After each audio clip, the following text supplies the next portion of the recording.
Neville is the last man in Los Angeles. He has created a refuge in a building which he's outfitted with a generator, weapons. In the daytime, he goes jogging and has a map that he uses as he goes around killing the mutants that are all that's left of the rest of the human race. In the book, these are vampire variants. Here, they just seem to be albinos or people in whiteface. They all wear the same type of robe. I don't know where they get them from, but they must have found a warehouse with these things that look like they're out of a Kiss video. So after this plague has wiped out everyone but Neville, because he had a serum he was working on that he tried, the mutants stay indoors because they're afraid of the light, and they wear sunglasses. They also speak perfectly normal English. So what exactly are they? It seems like Charles Manson's family just exploded to millions in size. They claim they're going to have a new way of life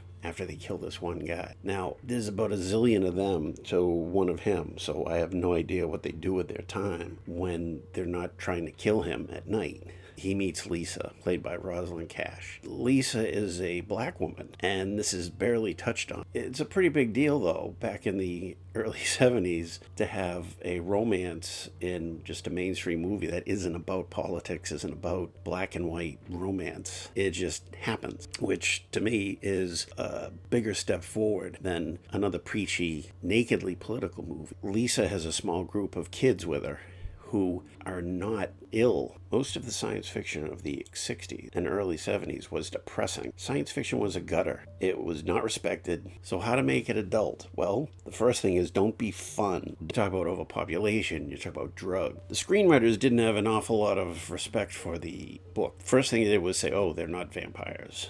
We're not doing that. So what exactly are the mutants? They're not cannibals, as far as we know. They're just human beings who have an aversion to sunlight and have very pasty white skin. It was shot in just a plain, straightforward style by Russell Meddy.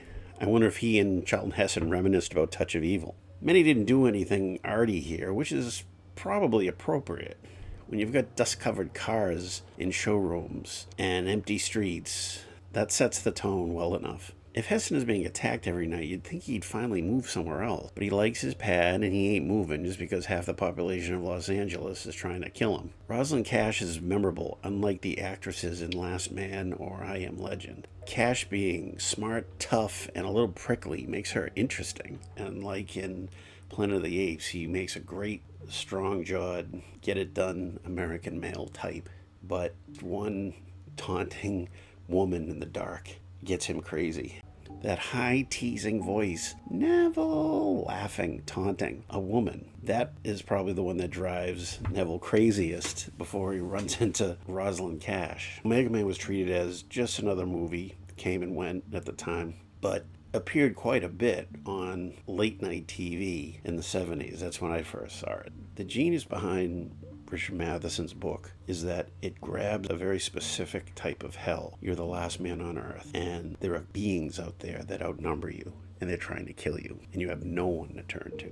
Matheson was able to invest simple stories with one supernatural element, with real human feeling. He was able to do that so easily, and he does it here. It's just a situation you can get into. Check out the Omega Man. Thanks for stopping by.